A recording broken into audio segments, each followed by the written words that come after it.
বেশি লাগতে যাও না সাব্বির, বেশি লাগতে যাও না, একদম পিছন দিয়ে হুন্দাই দিব, আমার সাথে বেশি লাগতে আইসো না। সাব্বির রহমানকে ঠিক এই কথাগুলোই বলছিলেন তামিম ইকবাল, যেটা স্টাম্প মাইক্রোফোনে স্পষ্ট শোনা যাচ্ছিল। কিন্তু এমন কি করেছিলেন সাব্বির রহমান যে কারণে তামিম ইকবাল তার উপর চেতে গেলেন? শুধু কি তামিম ইকবাল চেতে গিয়েছিলেন?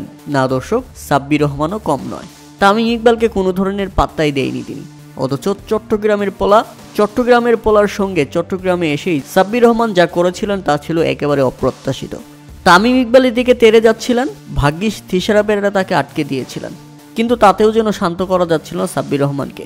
তেড়ে যাচ্ছিলেন তামিম ইকবালের দিকে, থিসারা পেরেরা তাকে আটকে আবারও ফিল্ডিং প্রান্তে পাঠিয়ে নেন। পরে থিসারা পেরেরা তামিম ইকবালকে শান্ত হতে বলেন এবং তাকে শান্ত করেন। বরিশাল ইনিংসের নবম ওভারের দ্বিতীয় বলের ঘটনা ছিল সেটি। তামিম ইকবাল ডাউনডা উইকেটে এসে শট খেলেন, আর সেই শট বাউন্ডারি লাইনে ফিল্ডিং করেন সাব্বির রহমান।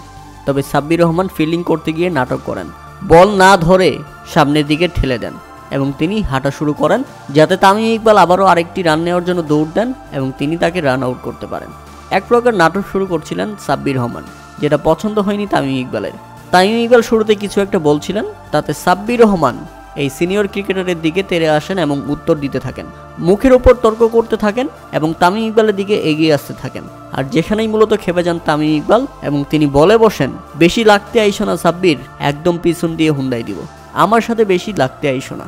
ঘটনাটি একসময় অপ্রত্যাশিত হয়ে উঠলে এবং উত্তপ্তপূর্ণ হয়ে উঠলে থিসারা পেরেরা সাব্বির রহমানকে আটকে দেন এবং তিনি আবারও সাব্বির রহমানকে ধাক্কা দিয়ে ফিল্ডিং প্রান্তে পাঠিয়ে দেন। তাতে থিসারা পেরেরা যেন সাব্বির রহমানের হয়ে তামিম ইকবালের কাছে এক প্রকার ক্ষমাই চাইলেন। তামিম ইকবালকে বুঝিয়ে তিনি আবারও ব্যাটিং প্রান্তে পাঠিয়ে দেন। আর এদিন দুর্দান্ত ইনিংস খেলেন তামিম ইকবাল, 48 বলে 61 রানের দারুণ ইনিংস খেলেন এবং ফরচুন বরিশালকে জয়ের বন্দরে পৌঁছে দেন। তাতে ঢাকা ক্যাপিটালসের আরও একটি হার।